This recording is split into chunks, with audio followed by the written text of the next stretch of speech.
తెలంగాణ రాజకీయం కాళేశ్వరం చుట్టే ప్రదక్షిణలు చేస్తోంది. ఈ ప్రాజెక్టుపై నేతల మధ్య మాటల తూటాలు పేలుతున్నాయి. కాళేశ్వరం ప్రాజెక్టు అవినీతి కేవలం మేడిగడ్డకే పరిమితం అంటూ కూడా బీజేపీ మాజీ ఎమ్మెల్యే రఘునందన్ రావు కామెంట్స్ చేశారు. అసలు దోషి బయటకు వస్తాడు. నేను మీకు చెప్తా, ఒక ఇండివిజువల్, ఒక వ్యక్తి స్వతంత్ర భారతదేశంలో ఇంత పెద్ద కుంభకోణం చేసిన ప్రాజెక్ట్ ఇంకేది లేదు ఈ దేశంలో. This is the first ever biggest corrupt practice. ఒక వ్యక్తి భారతదేశానికి స్వతంత్రం వచ్చిన తర్వాత ఇండిపెండెంట్ ఇండియాలో ఒక ఇండివిజువల్ చేసినటువంటి అతిపెద్ద కరప్షన్ ఏంటంటే కాళేశ్వరం ప్రాజెక్ట్. నేను అడుగుతున్నా రేవంత్ రెడ్డి గారిని, అన్ని సాక్ష్యాధారాలని ఒక ముఖ్యమంత్రి హోదాలో ఒక ఎన్వలప్లో పెట్టి ఒక సింగిల్ పేజ్ ఉత్తరం, ఇగో ఇన్ని సాక్ష్యాధారాలు నా దగ్గర ఉన్నాయి కాబట్టి వీటన్నింటినీ పరిశీలించి తెలంగాణ సమాజం కోరుతుంది కాబట్టి తెలంగాణ రాష్ట్ర ముఖ్యమంత్రి హోదాలో కాళేశ్వరం ప్రాజెక్టు మీద మెగా కంపెనీ చేసినటువంటి కరప్షన్ మీద సిబిఐ చేత విచారణ జరిపించండి అని 4 లైన్లు రాసి పంపురన్న. చర్చనంతా ఒక మేడిగడ్డ వరకే కన్ఫైన్ చేసేటువంటి కుట్ర జరుగుతుంది. మేడిగడ్డ కుంగింది మేడిగడ్డ కాబట్టి ఎఫ్ఐఆర్ ఏం చేస్తారు, టీపీసీసీ ఉపాధ్యక్షుల వారు పోయి మేడిగడ్డ మీదనే ఎఫ్ఐఆర్ రిజిస్టర్ చేపిస్తారు. దాని మీదనే ఆ ఎఫ్ఐఆర్ని సిబిఐకి ఇమని హైకోర్టులో వాళ్ళే పిటిషన్ వేస్తారు. అంటే what is the interest and what is the intensity of the case. Kaleshwaram అంటే ఒక మేడిగడ్డ కాదు. మేడిగడ్డ కట్టింది కాళేశ్వరాన్ని దోసుకున్న ఆయన కాదు. మేడిగడ్డ కట్టింది ఎల్ఐన్టీ అనేటువంటి కంపెనీ. మీరు ఏం చేస్తా ఉన్నారు, మొత్తం 1,00,000 కోట్ల ప్రాజెక్ట్ అయిన కాళేశ్వరాన్ని చిన్నదిగా చేసి చూపెట్టి కేవలం మేడిగడ్డ వరకే మీ టీపీసీసీ ఉపాధ్యక్షుల వారు ఇచ్చినటువంటి కంప్లైంట్ మీద మేడిగడ్డ వరకే మీరు దాన్ని కేసుని కన్ఫైన్ చేస్తూ సిబిఐ విచారణ అంతవరకే అడగాలనుకుంటున్నారా? బీజేపీ నేత రఘునందన్ రావు అలా కామెంట్ చేశారో లేదో ఇలా టక్కున స్పందించారు టీపీసీసీ ఉపాధ్యక్షుడు నిరంజన్. తాము కేవలం మేడిగడ్డపైనే సిబిఐ విచారణ కోరామని అన్నారు. రఘునందన్ రావుకు కౌంటర్ ఇస్తూనే మేడిగడ్డ నిర్మాణం లోపాలను బీఆర్ఎస్ దాచిపెట్టిందని బీఆర్ఎస్ కు చురకలండించారు.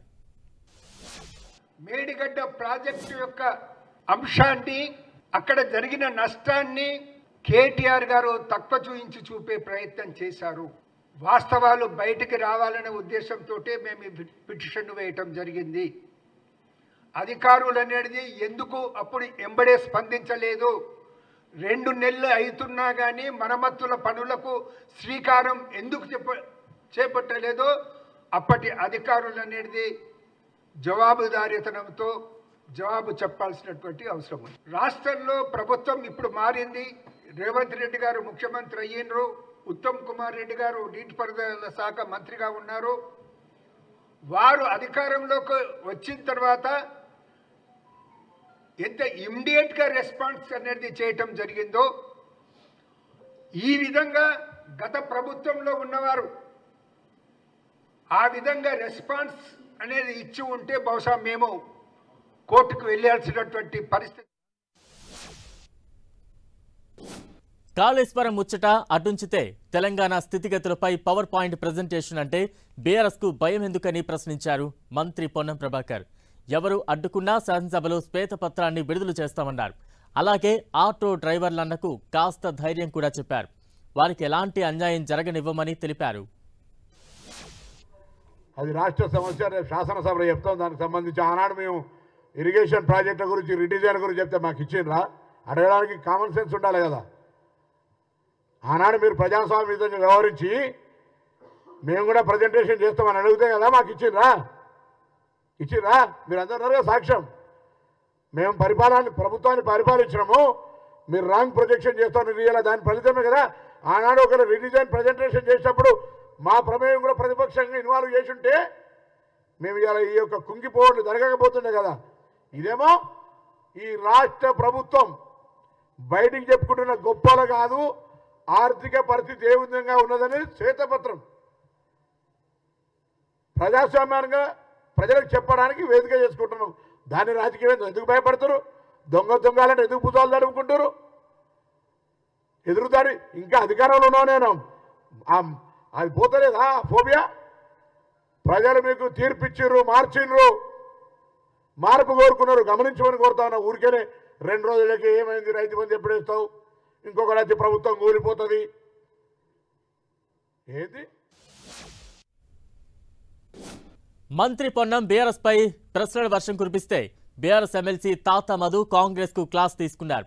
6 గ్యారంటీలను అమలు చేయడం సాధ్యం కాదనే కాళేశ్వరం ప్రాజెక్టుపై ఆరోపణలు చేస్తోందని కౌంటర్ ఇచ్చారు.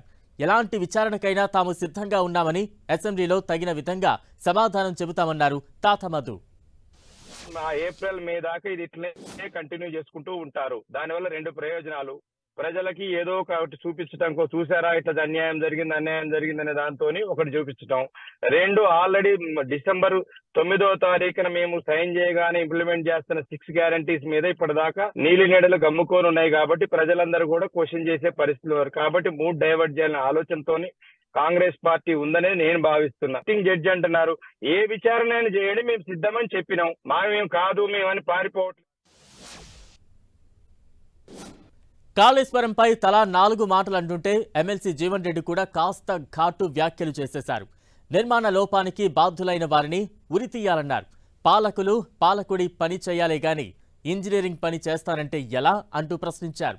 లీడర్లు ప్రాజెక్టుల డిజైన్ చేస్తే ఇలానే అవుతుందని చమత్కరించారు. అంశం కాదు ఇక్కడ.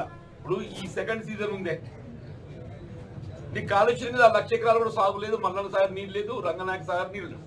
ఇప్పుడు మల్లన్న సాగర్ లేదు, రంగనాయక సాగర్ లేదు, ఏది లేదు. అందరూ వచ్చి మన మీద పడుతుంది. ఎస్ఆర్ఎస్పీ మీద మొత్తం మంది వచ్చి మన ఎస్ఆర్ఎస్పీ మీద పడుతుంది. ఉన్నది ఒకటే ఎస్ఆర్ఎస్పీ మనం కట్టింది చూడు. ఇప్పుడు ఏదో ఫ్లడ్స్ వచ్చి కొడుకుపోయి పంపులు అంటున్నారు కదా, కింద దేవాలయాలు కట్టినాం మనం ఇప్పటికీ. దీని కింద ఇక్కడికంటే ఇంకొక 10 times ఎక్కువ వచ్చింది పడుతుంది అక్కడ దేవాలయం. అక్కడ ఒక్క పంపు చెక్కు చెదరం లేదు, మొత్తం ఇంటాక్ట్ ఉన్నాయి దేవాలయ. అంటే ఇది నిర్మాణం లోపల అనేది కొంత నాణ్యత ప్రమాణాలు పాటించాలి.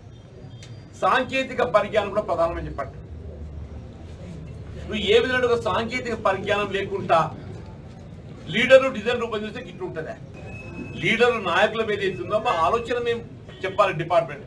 దానికి అనుగుణంగా ఇంకొక మీడియా వంతన కావాలని చెప్తాం మేము. ఆ వంతన డిజైన్ ఎవరు రూపొందించాలి? సంబంధిత శాఖ ఇంజనీర్ రూపొందించాలి. హుజురాబాద్ లో తాను ఓడిపోవడానికి కారణాలను వివరించారు మాజీ ఎమ్మెల్యే ఈటెల రాజేందర్. తనకు ఓటు వేస్తే పథకాలను ఆపేస్తామని భయపెట్టారని ఆరోపించారు. తాను సంతకాలు పెట్టిన చెక్కులను వేరే వారు పంపిణీ చేశారని ఆవేదన చెందారు. గెలిచిన ఎమ్మెల్యే సంవత్సరమైన సందర్భంగా ఇవాళ ఏం పని చేసిందని చెప్పి ప్రభుత్వం పగబట్టి నాలాంటి వాడు దరఖాస్తు ఇచ్చినప్పటికీ, నాలాంటి వాడికి పని చేయమని చెప్పినప్పటికీ చేయకుండా ఈ ప్రజాస్వామ్య వ్యవస్థలో ఇంతటి చీకటి అధ్యాయం, ఇంతటి నిజాం నిరంకుశ వైఖరితో కొనసాగిన పరిపాలన హైదరాబాద్ కొనసాగింది. మీరు కనుక ఈసారి కారు గుర్తు కోటేయకపోతే, కేసీఆర్ కోటేయకపోతే మీ దళిత బంధు సగం ఆపేస్తామని చెప్పి బెదిరించారు. ఇవాళ ప్రభుత్వం మారింది, పెన్షన్ ఆగిపోతుందా? ప్రభుత్వం మారింది, కళ్యాణ లక్ష్మి ఆగిపోతుందా?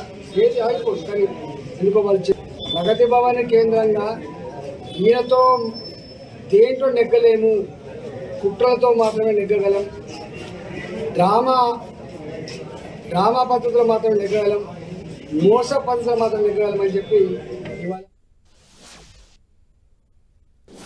రాష్ట్ర రాజకీయం కాళేశ్వరం గురించి నడుస్తుంటే దేశ భద్రత గురించి వివరించారు మాజీ ఎంపీ బోరె నరసయ్య గౌడ్.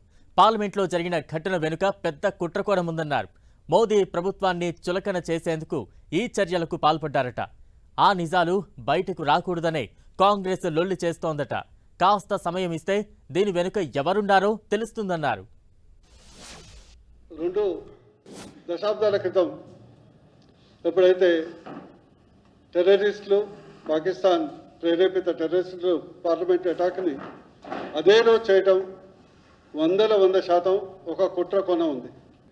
బలమైనటువంటి సూత్రధారులు ఉన్నారు. కేవలం కేంద్ర ప్రభుత్వాన్ని, బీజేపీ పార్టీని చులకన చూపెట్టడానికి, చులకన చేయటానికి చేసినటువంటి ప్రయత్నమే.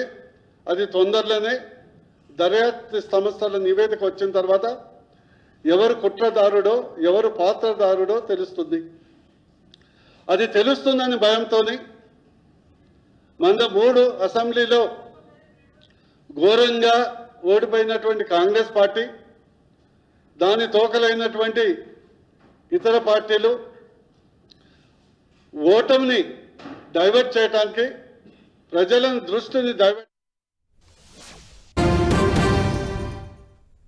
తెలంగాణ సంగతి అటుంచితే ఏపీలో ఎన్నికల సమయం దగ్గర పడుతున్నా రాజకీయం సెగలు కక్కుతోంది.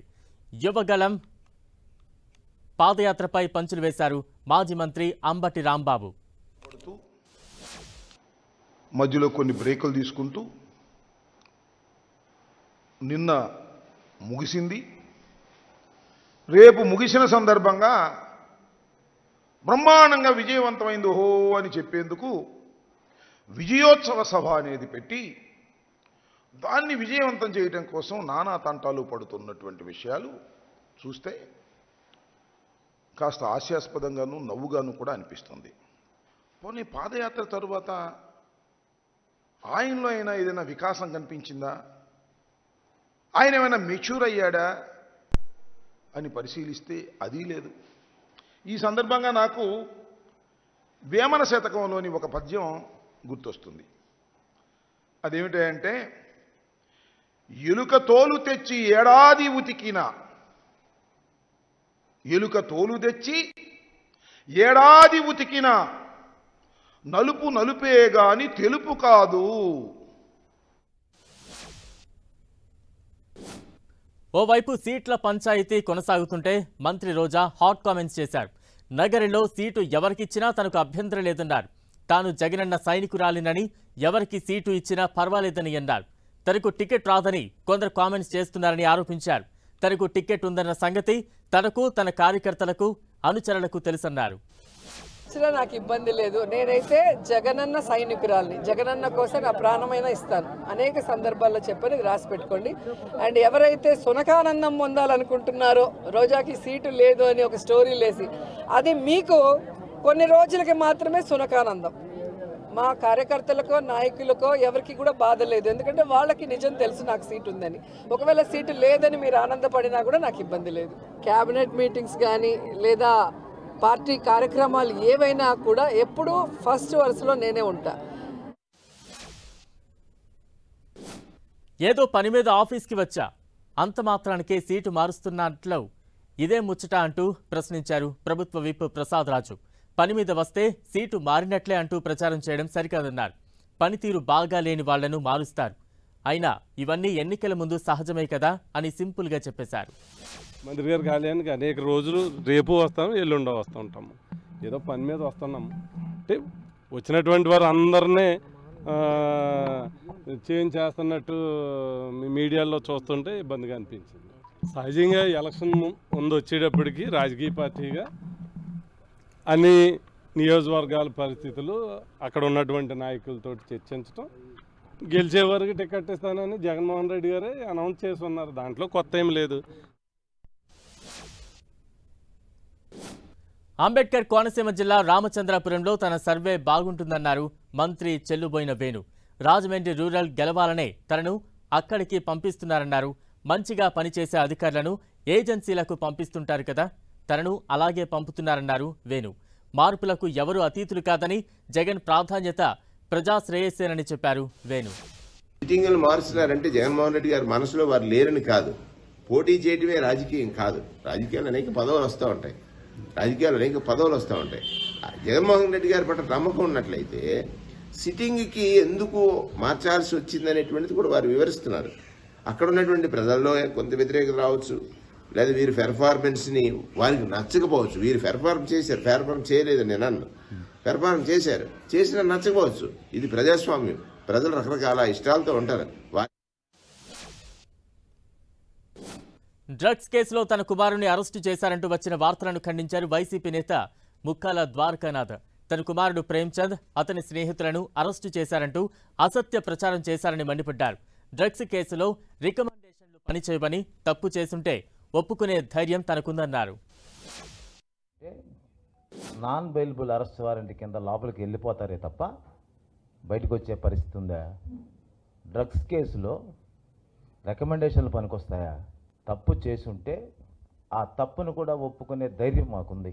మీరు గుడ్డ గాల్చి పైన వేసి కడుక్కోండి అంటే కడుక్కోవడానికి ముక్కాల ద్వారకానాథ్ కాదు, మా కాడ సర్ఫ్ ఎక్సెల్ ఉంటుంది.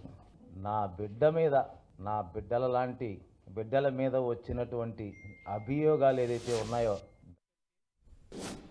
వైసీపీ ప్రభుత్వానికి పేదలకు న్యాయం చేయాలనే ఆలోచనే లేదన్నారు AP BJP chief Purandeswari. TIDCO ఇళ్లను లబ్ధిదారులకు అందించడం లేదని, వాటిని తాకట్టు పెట్టి కోట్లు అప్పులు తీసుకుంటున్నారని మండిపడ్డారు. రైల్వే జోన్కు రాష్ట్ర ప్రభుత్వం భూమి ఇవ్వడం లేదని, ఆంధ్ర విశ్వవిద్యాలయం వైసీపీ కార్యాలయంగా మారిపోయిందని పురంధరేశ్వరి మండిపడ్డారు. చూసినట్లయితే కడపకి మాత్రం బ్రహ్మాండంగా కనెక్టివిటీ ఉంది. అంటే ఇక్కడ భూ కబ్జాలు చేయడానికి, ఇక్కడ ఉన్నటువంటి ప్రజల్ని భయభ్రాంతులు చేయడానికి, కడప నుండి మనుషుల్ని తెచ్చుకోవడానికి మీరు ఈ ఫ్లైట్ వేశారేమో అనేటువంటి అనుమానం చాలా మందికి కలుగుతుంది అని చెప్పి మేమైతే గట్టిగా విశ్వసిస్తున్నటువంటి విషయం. అదేవిధంగా వ్యాగన్ ఓవరాలింగ్ కావచ్చు, మరి వాల్టర్ డివిజన్కి సంబంధించి ఇవాళ 695 కోట్ల రూపాయలు మరి రైల్వే మినిస్ట్రీ ఇచ్చింది.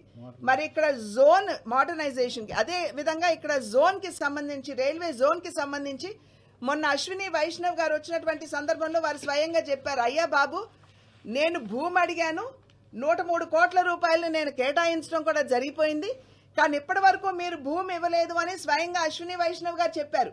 అప్పటి వరకు మీరేమంటున్నారు? ఓటమి భయంతోనే సీఎం జగన్ తమ అభ్యర్థులను మారుస్తున్నారని ఆరోపించారు సిపిఐ రాష్ట్ర కార్యదర్శి రామకృష్ణ. వై నాట్ 175 అన్న జగన్ అభ్యర్థులను మార్చడానికి గల కారణాలేంటో చెప్పాలని డిమాండ్ చేశారు. ప్రస్తుతం రాష్ట్రం దివాళా తీసిందని, అప్పు పుట్టని పరిస్థితి ఏర్పడిందని ఆరోపించారు. రాష్ట్రంలో ఇవాళ రాజకీయ పరిస్థితులు చూస్తే తీవ్రమైన గందరగోళంలో ఉంది. మొన్నటి వరకు జగన్మోహన్ రెడ్డి గారు వై నాట్ 175 అని చెప్తా వచ్చినాడు. మరి ఇప్పుడు వై నాట్ 175 అని చెప్పిన వాడు జగన్మోహన్ రెడ్డి చూసి అందరు కూడా ఓట్లేస్తారు, నా పాలసీల వల్ల అందరు కూడా ఓట్లేసి 175 స్థానాలకు గాను 175 స్థానాలు మేమే గెలుస్తామని ప్రచారం చేస్తున్న ఈయన ఇవాళ 82 చోట్ల ఎమ్మెల్యే అభ్యర్థులను, ఎంపీ అభ్యర్థులను మార్చడానికి ప్రయత్నం చేస్తూ ఉన్నాడు.